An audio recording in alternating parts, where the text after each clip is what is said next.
Assalamualaikum warahmatullahi wabarakatuh. Halo semuanya, di video ini saya akan menjelaskan tentang perubahan perilaku pada kasus diabetes mellitus, tapi dilihat dari salah satu teori perubahan perilaku, yaitu Halt Belief Model atau biasa disingkat HBM. Sebelumnya, izinkan saya memperkenalkan diri. Perkenalkan, nama saya Alifa Gahyaka dari tingkat 1 kelas B dengan NIM P173361254552. Jadi, diabetes mellitus itu penyakit tidak menular yang ditandai dengan kadar gula darah yang tinggi. Penyakit ini sifatnya kronis, artinya nggak bisa sembuh sekali minum obat, tapi harus dikontrol terus-menerus. Yang penting banget untuk dipahami, diabetes ini sangat dipengaruhi oleh perilaku sehari-hari. Misalnya, pola makan yang tinggi gula, kurang aktivitas fisik, dan nggak rutin minum obat atau kontrol kesehatan. Makanya, pengelolaan diabetes itu nggak cukup cuma pakai obat, tapi harus dibarengi dengan perubahan perilaku yang konsisten. Nah, jadi Health Belief Model itu apa sih? Health Belief Model merupakan teori perubahan perilaku yang menjelaskan bahwa keputusan seseorang untuk berperilaku sehat dipengaruhi oleh cara pandangnya terhadap penyakit yang dialami. Menurut HBM, seseorang akan lebih cenderung melakukan perilaku kesehatan apabila ia merasa dirinya berisiko terkena penyakit, memahami bahwa penyakit tersebut serius, percaya bahwa tindakan kesehatan memberikan manfaat, serta merasa bahwa hambatan yang ada masih bisa diatasi. Nah, teori ini tuh sangat relevan digunakan dalam kasus diabetes mellitus, karena diabetes membutuhkan kesadaran dan komitmen jangka panjang dari penderitanya. Nah, Halt Belief Model ini terdapat beberapa komponen utama. Yang pertama adalah perceived susceptibility atau kerentanan yang dirasakan.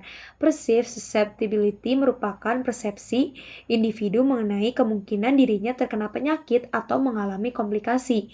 Dalam kasus diabetes mellitus, persepsi kerentanan ini muncul ketika penderita menyadari bahwa kadar gula darah yang tidak terkontrol dapat menyebabkan berbagai komplikasi. Jika penderita merasa bahwa dirinya masih baik-baik saja atau menganggap kondisinya belum serius, maka kemungkinan besar ia tidak akan mengubah perilakunya. Namun, ketika seseorang benar-benar menyadari bahwa dirinya berisiko, dorongan untuk melakukan perubahan perilaku akan semakin besar. Selain merasa berisiko, individu juga perlu memahami tingkat keparahan penyakit atau perceived severity. Diabetes bukan penyakit ringan. Penyakit ini bisa berdampak jangka panjang dan menurunkan kualitas hidup.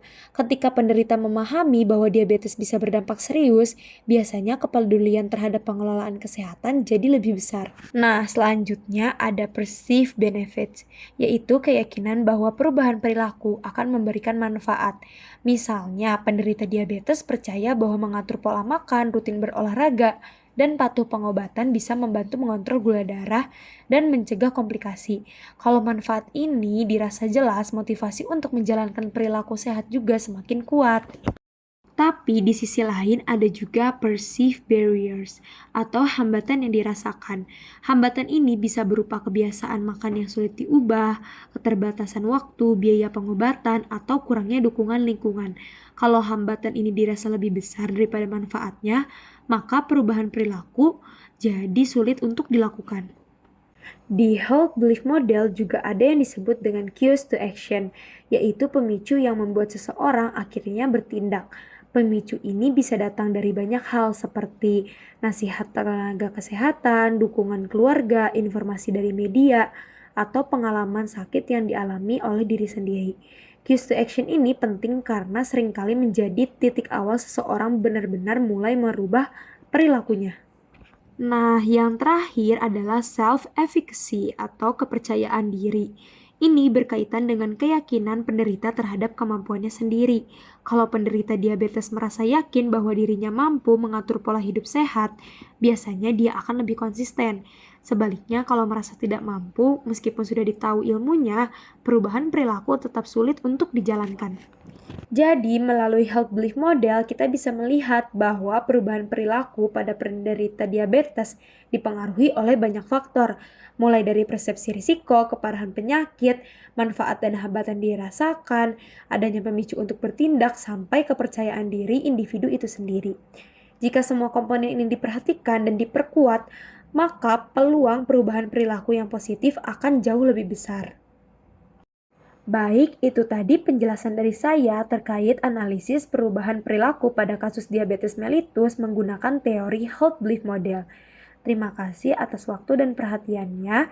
Terima kasih sudah mendengarkan. Semoga penjelasan ini bisa menambah pemahaman kita semua. Terima kasih. Dadah. Wassalamualaikum warahmatullahi wabarakatuh.